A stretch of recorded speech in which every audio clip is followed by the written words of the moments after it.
ಇವತ್ತು ನಾವು 8ನೇ ತರಗತಿಯಲ್ಲಿ ಭೂಗೋಳಶಾಸ್ತ್ರದ ಜೀವಗೋಳ ಮತ್ತು ಜಲಗೋಳ ಈ ಎರಡೂ ಘಟಕಗಳಿಗೆ ಸಂಬಂಧಿಸಿದಂತೆ ರಸಪ್ರಶ್ನೆ ಕಾರ್ಯಕ್ರಮವನ್ನು ಏರ್ಪಡಿಸ್ತಾ ಇದ್ವಿ. ಈ ರಸಪ್ರಶ್ನೆಯ ನಿಯಮಗಳು ಈ ರೀತಿ ಇರ್ತವೆ. ನೇರ ಪ್ರಶ್ನೆಗೆ 10 ಅಂಕ ಇರುತ್ತೆ, 1 ನಿಮಿಷಗಳ ಕಾಲಾವಧಿ. ಬೋನಸ್ಗೆ 5 ಅಂಕ ಇರುತ್ತೆ, ಅವ್ರಿಗೆ ಯಾವುದೇ ಸಮಯದ ಮಿತಿ ಇರಲ್ಲ, ತಕ್ಷಣವೇ ಹೇಳ್ಬೇಕಾಗಿರುತ್ತೆ. ನೀವು 30 ಸೆಕೆಂಡ್ ದಾಟಿದ ಮೇಲೆ ನೀವು ಸುಮ್ಮನೆ ಕುಂತಿದ್ರಿ ಅಂತಂದ್ರೆ ಅದು ಆಟೋಮೆಟಿಕ್ ಆಗಿ ಮುಂದಿನ ತಂಡಕ್ಕೆ ಪಾಸ್ ಆಗ್ತದೆ. ಹಂಗಾಗಿ ನೀವು 5 ಜನ ಒಂದು ಗ್ರೂಪ್ನಲ್ಲಿ ಏನೇನಿದ್ದೀರೋ ನೀವೆಲ್ಲರೂ ಕೂಡ ಚರ್ಚೆ ಮಾಡಿ ಉತ್ತರ ಕೊಡಬೇಕು. ಒಬ್ಬರೇ ಉತ್ತರ ಕೊಟ್ಟರೆ ತಪ್ಪಾಗಿದೆ, ಮತ್ತೆ ಎಲ್ಲರೂ ಹೊಣೆ ಆಗ್ತೀವಿ.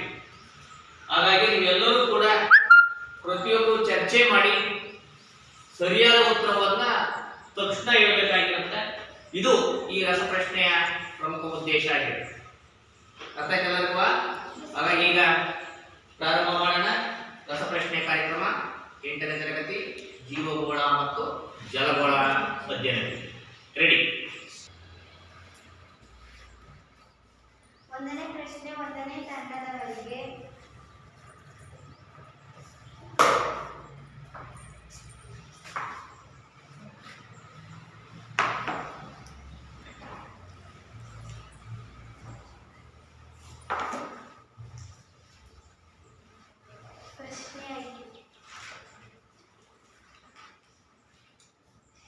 ಹುಣ್ಣಿಮೆಯ ದಿನಗಳಲ್ಲಿ ಕಂಡುಬರುವ ಉಬ್ಬರಗಳು ಡ್ಯಾಶ್.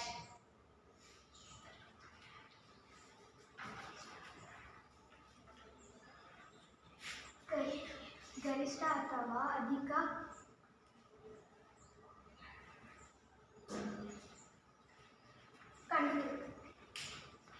ಗರಿಷ್ಠ ಅಥವಾ ಅಧಿಕ ಉಬ್ಬರಗಳು. ಸರಿಯಾದ ಉತ್ತರ. ಸರಿಯಾದ ಉತ್ತರ. ಅಂಕ 10.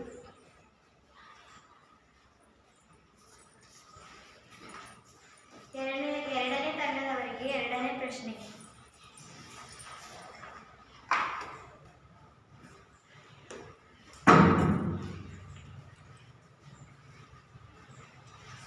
ಪ್ರಶ್ನೆ ನಂಬರ್ 3. ಪೆಸಿಫಿಕ್ ಸಾಗರದ ಅತ್ಯಂತ ಆಳವಾದ ಸ್ಥಳ ಡ್ಯಾಶ್.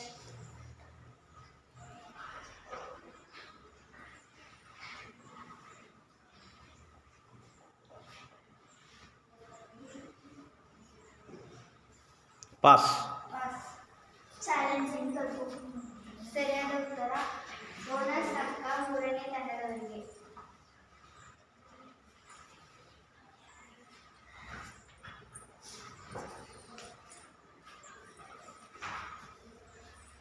ಮೂರನೇ ತಂಡದವರಿಗೆ 3ನೇ ಪ್ರಶ್ನೆ.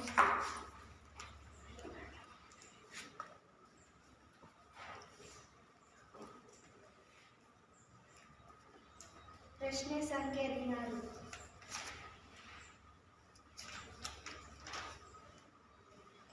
ಶಬ್ದ ಮಾಲಿನ್ಯ ಎಂದರೇನು? ಅನಗತ್ಯ ವಾಯುಮಂಡಲದಲ್ಲಿ ಹರಡುವ ರೋಗಕ್ಕೆ ಹಾನಿ ಉಂಟು ಮಾಡುವುದನ್ನು ಶಬ್ದ ಮಾಲಿನ್ಯ ಎಂದು ಕರೆಯುತ್ತಾರೆ. ಸರಿಯಾದ ಉತ್ತರ.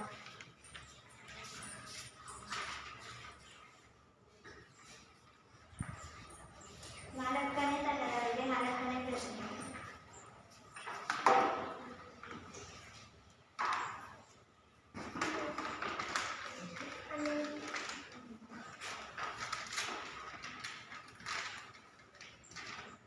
ಜೀವ ಪರಿಸರ ಶಾಸ್ತ್ರವನ್ನು ವ್ಯಾಖ್ಯಾನಿಸಿ.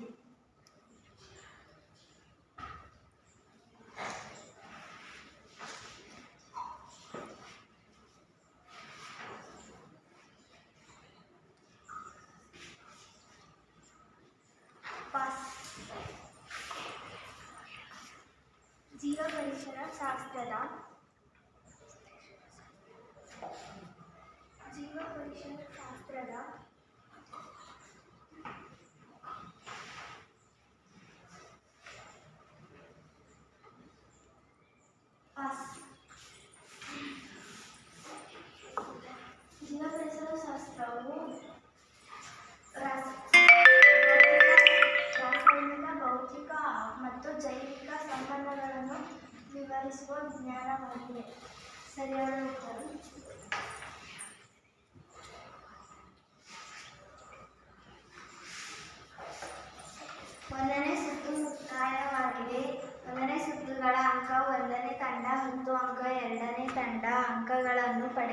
ಮೂರನೇ ತಂಡ 20 ಅಂಕ, ನಾಲ್ಕನೇ ತಂಡ ಅಂಕಗಳನ್ನು ಪಡೆದಿಲ್ಲ. ಎರಡನೇ ಸುತ್ತಿನ ಎರಡನೇ ತಂಡದವರಿಗೆ ಎರಡನೇ ಪ್ರಶ್ನೆ.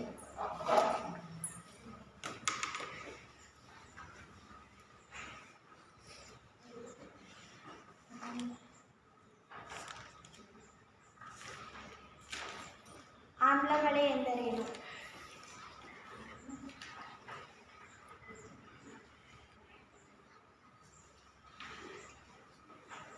ಪಾಸ್.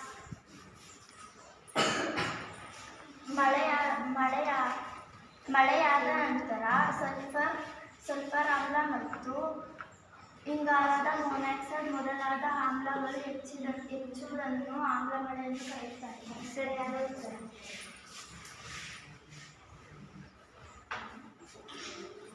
ಮೂರನೇ ತಂಡದವರಿಗೆ ಎರಡನೇ ಪ್ರಶ್ನೆ.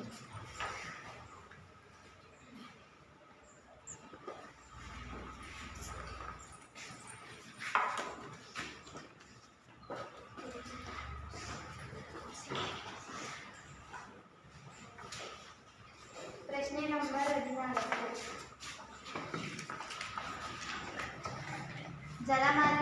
ಜಲಮಾಲಿನ್ಯದ ನಿಯಂತ್ರಿಸಲು ಕೈಗೊಳ್ಳುವ ಕ್ರಮಗಳು ಯಾವುವು? ಚರಂಡಿಗಳನ್ನು ಸ್ವಚ್ಛಗೊಳಿಸಿಕೊಳ್ಳುವುದು, ಕುಡಿಯುವ ನೀರಿನ ಸಂಪನ್ಮೂಲವನ್ನು ಸ್ವಚ್ಛವಾಗಿರುವುದು, ಜಲರಾಶಿಗೆ ಕಸವನ್ನು ಎಸೆಯಬಾರದು. ಸರಿಯಾದ ಉತ್ತರ.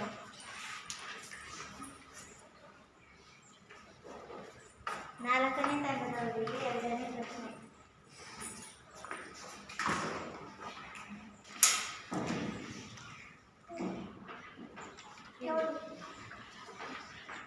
ಸಾಗರ ಭೂ ಸ್ವರೂಪದ 4 ಪ್ರಮುಖ ಭಾಗಗಳನ್ನು ತಿಳಿಸಿ.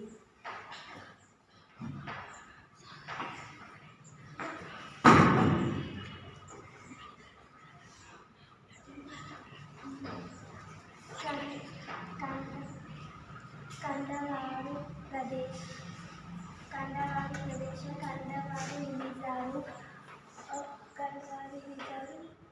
ಮತ್ತು ಸಮುದ್ರದ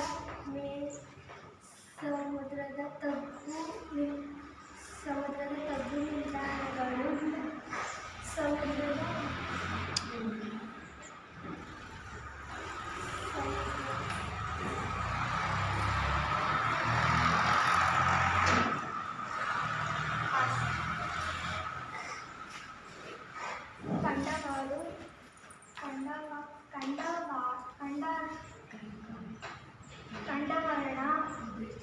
ಕಂಡವರ್ಣ ಪ್ರದೇಶ, ಕಂಡವರ್ಣ ಇಳಿಜಾರು,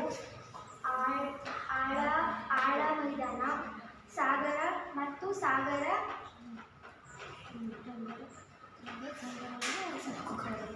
ಸಂಗರವು.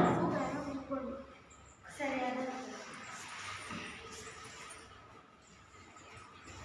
ಮೊದಲನೇ ತಂಡದವರಿಗೆ ಎರಡನೇ ಪ್ರಶ್ನೆ.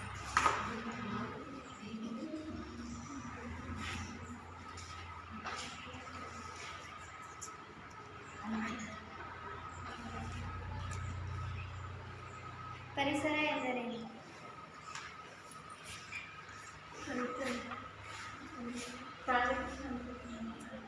ಎಲ್ಲ ಪ್ರಾಣಿಗಳು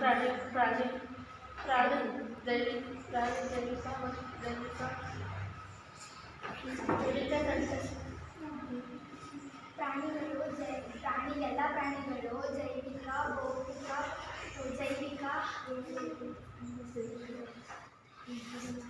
ಸಂಖ್ಯೆಗಳ ವಸ್ತುಗಳು ಮತ್ತು ವಾಸಿಸುವ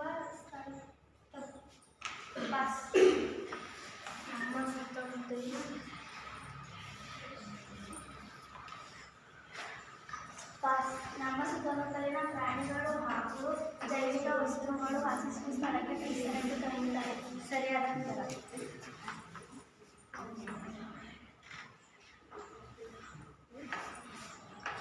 ಎರಡನೇ ಸುತ್ತು ಮುಕ್ತಾಯಗೊಂಡಿದೆ. ಮೊದಲನೇ ತಂಡದವರು 5 ಅಂಕ, ಎರಡನೇ ತಂಡದವರು ಅಂಕವನ್ನು ಪಡೆದಿಲ್ಲ. ಮೂರನೇ ತಂಡದವರು 20 ಅಂಕ, ನಾಲ್ಕನೇ ತಂಡದವರು ಅಂಕವನ್ನು ಪಡೆದಿಲ್ಲ. ಮೂರನೇ ಸುತ್ತನ್ನು ಪ್ರಾರಂಭಿಸೋಣ. ಮೂರನೇ ತಂಡದವರಿಂದ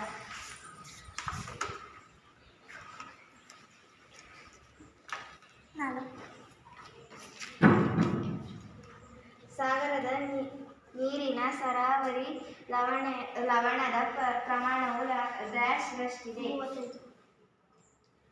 ಸರಿಯಾದ ಉತ್ತರ.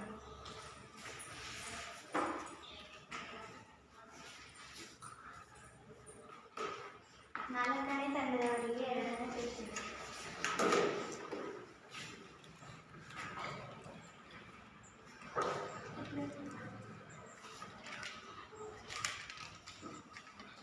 ಜೀವ ವೈವಿಧ್ಯತೆ ಎಂದರೇನು?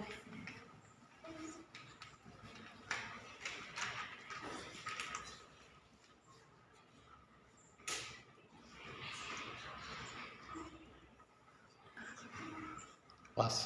ಪಾಸ್. ಜೀವ ವೈವಿಧ್ಯತೆ ಎಂದರೇನು?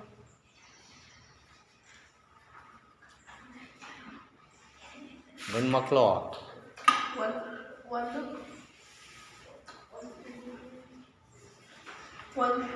ಭಾಗವೇ ಪಾಸ್. ಜೀವಿಗಳನ್ನು ರಕ್ಷಿಸುವುದು ಗೊತ್ತಿಲ್ಲ. ಒಂದು ಭೂ ಪ್ರದೇಶದಲ್ಲಿ ಕಂಡುಬರುವ ಪ್ರಾಣಿ ಮತ್ತು ಸಸ್ಯಗಳನ್ನು ಜೀವ ವೈವಿಧ್ಯತೆ ಎನ್ನುವುದು.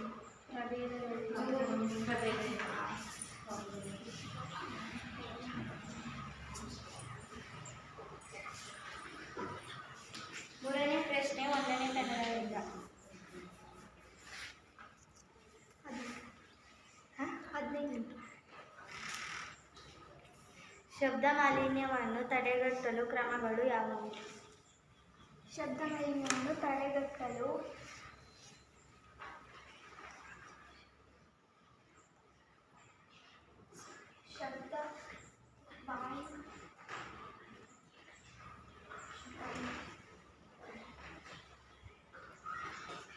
ಪಾಸ್. ಪಾಸ್. ವಿಮಾನಗಳ ನಿಲ್ದಾಣಗಳನ್ನು ದೂರದ ಸ್ಥಳಗಳಲ್ಲಿ ನಿರ್ಮಿಸುವುದು, ಕಾರ್ಖಾನೆಗಳಲ್ಲಿ ಕೆಲಸ ಮಾಡುತ್ತಿದ್ದ ಕಾರ್ಮಿಕರಿಗೆ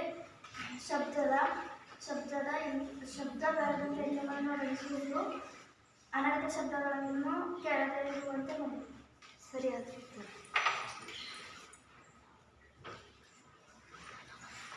ನಾಲ್ಕನೇ ಪ್ರಶ್ನೆ ಎರಡನೇ ತಂಡದಲ್ಲಿ.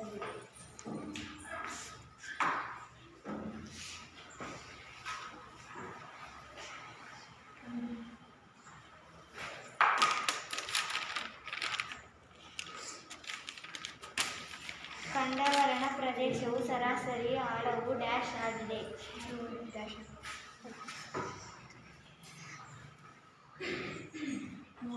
ತಪ್ಪು. ಪಾಸ್. ಕಂಡವರಣ ಪ್ರದೇಶವು ಸರಾಸರಿ ಆಳವು ಡ್ಯಾಶ್ ಆಗಿದೆ. ಸರಿಯಾದ ಉತ್ತರ.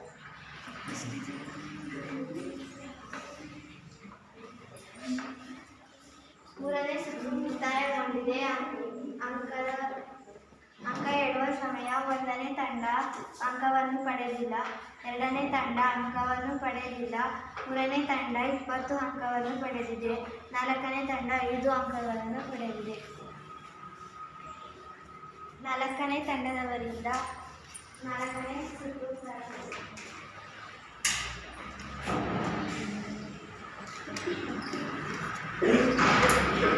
ಸಾಗರಗಳನ್ನು ನಾವು ಹೇಗೆ ಸಂರಕ್ಷಿಸಬೇಕು? ಸಾಗರಗಳನ್ನು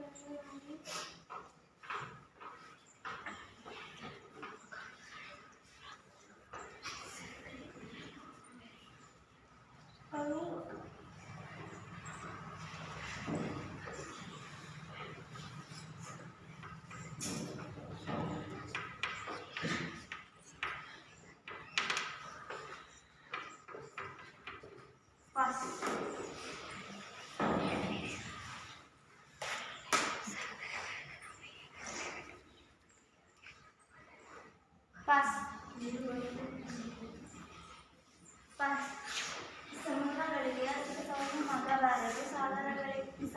ನದಿಗಳಿಗೆ ಪ್ಲಾಸ್ಟಿಕ್ಕನ್ನು ಎಸೆಯಬಾರದು. ಸಮುದ್ರ ಅಥವಾ ಸಾಗರದಲ್ಲಿ ಕಸವನ್ನು ಎಸೆಯಬಾರದು ಅಥವಾ ಅವುಗಳಲ್ಲಿ ಹಸಿ ಕಸಗಳು ಬಿದ್ದಿದ್ದರೆ ಅದನ್ನು ತೆಗೆದುಹಾಕಬೇಕು. ಸರಿಯಾದ ಉತ್ತರ.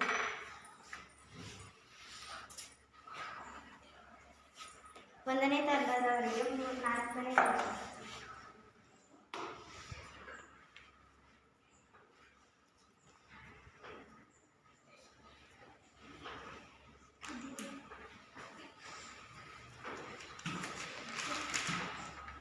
ಪರಿಸರ ಮಾಲಿನ್ಯದ ವಿಧಗಳನ್ನು ಹೆಸರಿಸಿ.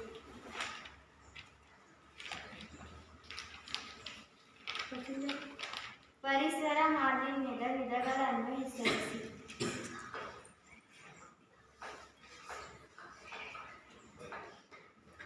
ಶಬ್ದ ಮಾಲಿನ್ಯ, ಮಣ್ಣಿನ ಮಾಲಿನ್ಯ.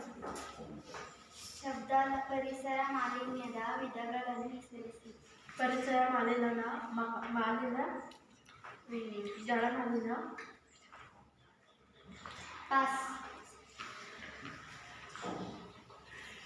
ಜಲ ಮಾಲಿನ್ಯ, ಪರಿಸರ ಮಾಲಿನ್ಯ. ಅತಿಯಾದ ವಾಹನಗಳ ಸದ್ದು, ಕೈಗಾರೀಕರಣ, ನಾಗರೀಕರಣ, ಸಂಪನ್ಮೂಲದ ದುರ್ಬಳಕೆ, ಅಧಿಕ ಜನಸಂಖ್ಯೆ.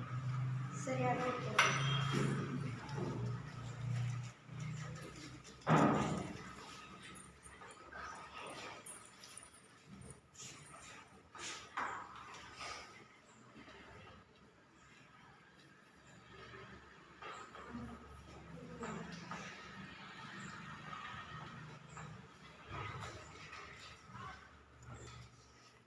ಗರಿಷ್ಠ ಉಬ್ಬರಗಳು ಮತ್ತು ಕನಿಷ್ಠ ಉಬ್ಬರಗಳ ನಡುವಿನ ವ್ಯತ್ಯಾಸ ತಿಳಿಸಿ.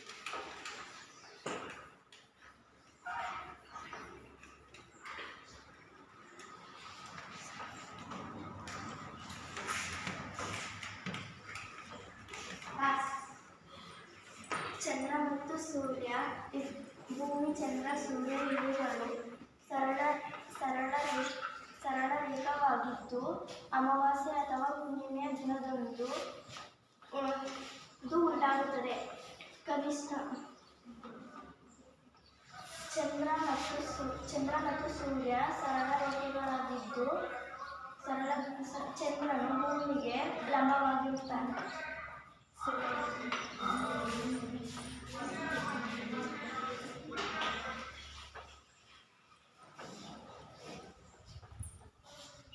ನಾಲ್ಕನೇ ಸುತ್ತು ಮುಕ್ತಾಯಗೊಂಡಿದೆ. ಮೊದಲನೇ ತಂಡ ಅಂಕವನ್ನು ಪಡೆದಿಲ್ಲ, ಎರಡನೇ ತಂಡ ಅಂಕವನ್ನು ಪಡೆದಿಲ್ಲ, ಮೂರನೇ ತಂಡ 15 ಅಂಕವನ್ನು ಪಡೆದಿದೆ, ನಾಲ್ಕನೇ ತಂಡ ಅಂಕವನ್ನು ಪಡೆದಿಲ್ಲ. 5ನೇ ಸುತ್ತನ್ನು ಪ್ರಾರಂಭಿಸೋಣ.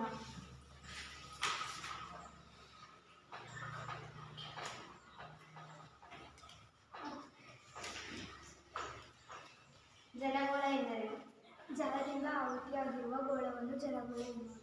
ಸರಿಯಾದ ಉತ್ತರ.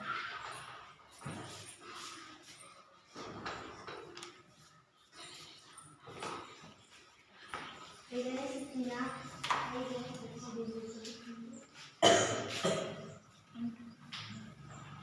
ಸಾಗರ ಪ್ರವಾಹಗಳು ಮತ್ತು ಉಬ್ಬರಗಳಿಗಾಗುವ ಇರುವ ವ್ಯತ್ಯಾಸ ತಿಳಿಸಿ.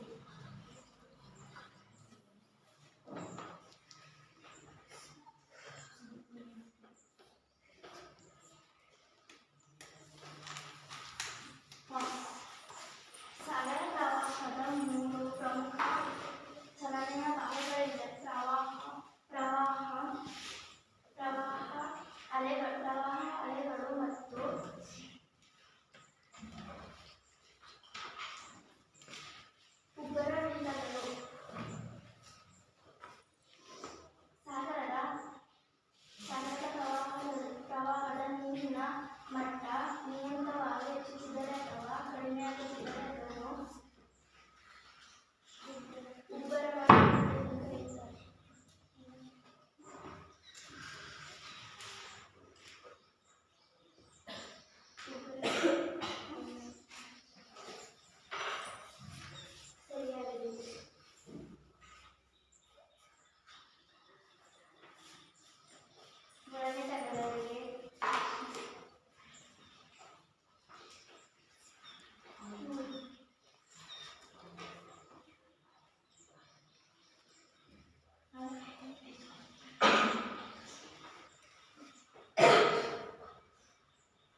ಮಣ್ಣಿನ ಮಾಲಿನ್ಯದ ಪರಿಣಾಮಗಳು ಯಾವುವು?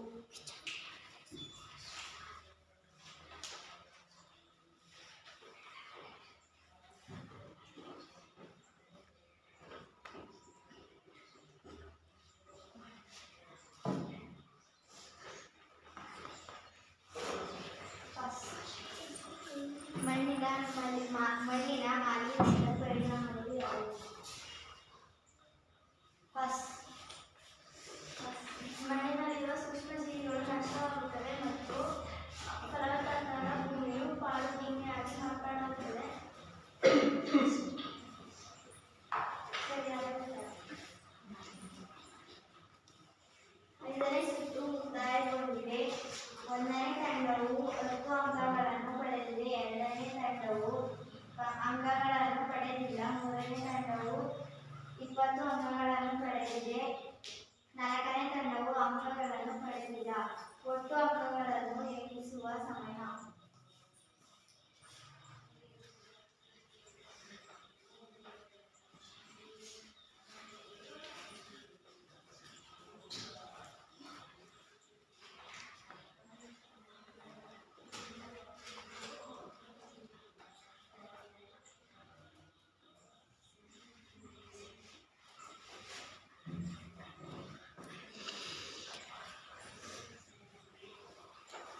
ಮೊದಲನೇ ತಂಡವು 25 ಅಂಕಗಳನ್ನು ಪಡೆದಿದೆ. 2ನೇ ತಂಡವು ಅಂಕಗಳನ್ನು ಪಡೆದಿಲ್ಲ. 3ನೇ ತಂಡವು 105 ಅಂಕಗಳನ್ನು ಪಡೆದಿದೆ.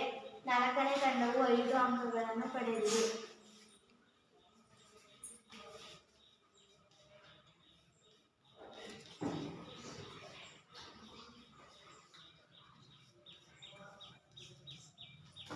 ಮೂರನೇ ತಂಡವು 1ನೇ ಸ್ಥಾನವನ್ನು ಪಡೆದಿದೆ.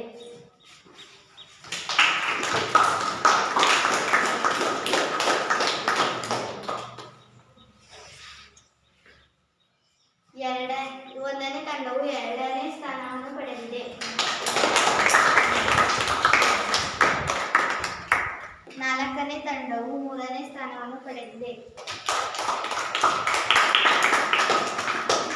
2ನೇ ತಂಡವು 4ನೇ ಸ್ಥಾನವನ್ನು ಪಡೆದಿದೆ.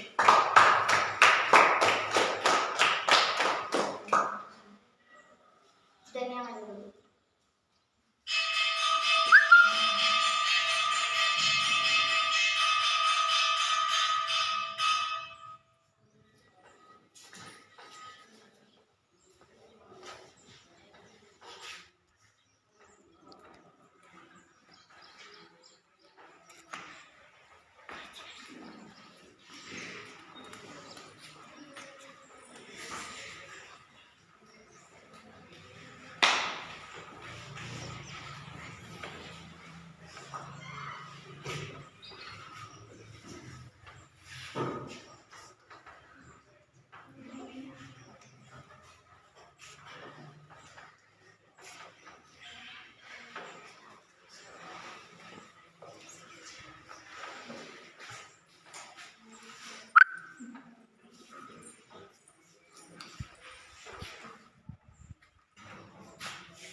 ವಿದ್ಯಾರ್ಥಿಗಳು, ಇವತ್ತು ನಡೆದಂಥ ರಸಪ್ರಶ್ನೆ ಕಾರ್ಯಕ್ರಮದಲ್ಲಿ ಇನ್ನೂ ನೀವು ಪರೀಕ್ಷೆಗೆ ಸಿದ್ಧತೆ ಆಗಿಲ್ಲ ಅನ್ನೋದು ಸಾಬೀತಾಗಿದೆ. ಒಂದು ತಂಡ ಮಾತ್ರ ಅದು ಒಬ್ಬಳೇ ಎಲ್ಲವೂ ಕೊಟ್ಟರು. ನಿಮ್ಮಲ್ಲಿ ಒಂದು ಲೋಪ ಏನಪ್ಪ ಅಂತಂದ್ರೆ, ಈ ತಂಡ ಗೆದ್ದಿದೆ ಅಂತ ಖುಷಿ ಪಡುವುದು ಒಂದು ಕಡೆ, ಆದರೆ ಆ ತಂಡದಲ್ಲಿ ಉತ್ತರ ಕೊಟ್ಟಳು ಒಬ್ಬಳೇ, ಸಪೋರ್ಟ್ ಒಬ್ಬಳೇ ಇದ್ವಿ. ಗಂಡು ಮಕ್ಕಳಂತೂ ಒಬ್ಬರು ಬಾಯಿರಲಿಲ್ಲ. ಹಾಗಾಗಿ ನಾಳೆ ನಡೀತಕ್ಕಂಥ ಮತ್ತೊಂದು ರಸಪ್ರಶ್ನೆ ಕಾರ್ಯಕ್ರಮದಲ್ಲಿ ಗಂಡು ಮಕ್ಕಳು ವರ್ಸಸ್ ಹೆಣ್ಮಕ್ಳು ಮಾಡ್ತೀವಿ. ಅದೇ ಹೇಳ್ತಾ ಇರೋದು, ಇದು ಪರೀಕ್ಷಾ ದೃಷ್ಟಿಯಿಂದ ಮಾಡಿರ್ತಕ್ಕಂಥ ಕಾರ್ಯಕ್ರಮ. ತಾವೆಲ್ಲರೂ ಕೂಡ ಈ 2 ಅಧ್ಯಾಯಗಳನ್ನ ಚೆನ್ನಾಗಿ ಮನೆಗೆ ಅಭ್ಯಾಸ ಮಾಡ್ಕೊಂಡು ಮಧ್ಯಾಹ್ನ ನಿಮ್ಮ ಗುಂಪು ಒಂದಿನ ಕೂತ್ಕೊಂಡಾಗ ನೀವೇ ನೀವು ತಂತ್ರನೇ ಕುತ್ಕೊಂಡು ನೀವೇ ಸಾಂಕೇತಿಕವಾಗಿ ಯೂಸ್ ಮಾಡ್ಕೊಳ್ಳಿ. ಒಬ್ರು ಹೇಳೋದು ಒಬ್ರು ಕೇಳೋದು, ಒಬ್ರು ಹೇಳೋದು ಕೇಳೋದು ಮಾಡ್ಕೊಳ್ಳಿ. ಆಗ ಉತ್ತರ ಹೊಳೆಯಲ್ಲ ಅಂತ ಪುಸ್ತಕ ಇರ್ತವೆ, ಕಲ್ತ್ಕೊಂಡು ಅದಕ್ಕೆ ಕನ್ಫರ್ಮ್ ಮಾಡ್ಕೊಳ್ಳೋಕೆ ಅನುಕೂಲ ಆಗುತ್ತೆ. ಹಾಗಾಗಿ ಇವತ್ತು ನಡೆದಂಥ ರಸಪ್ರಶ್ನೆ ಕಾರ್ಯಕ್ರಮದಲ್ಲಿ ಬಹಳ ಚೆನ್ನಾಗಿ ಭಾಗವಹಿಸಿದ್ದೀವಿ, ಅದು ಮುಖ್ಯ. ಭಾಗವಹಿಸಿರ್ತಕ್ಕಂಥ 4 ತಂಡಗಳಿಗೆ ನಮ್ಮ ತರಗತಿ ಪರವಾಗಿ ನಿಮಗೆಲ್ಲರಿಗೂ ಹೃತ್ಪೂರ್ವಕವಾದ ಧನ್ಯವಾದಗಳನ್ನು ಅರ್ಪಿಸ್ತೇವೆ.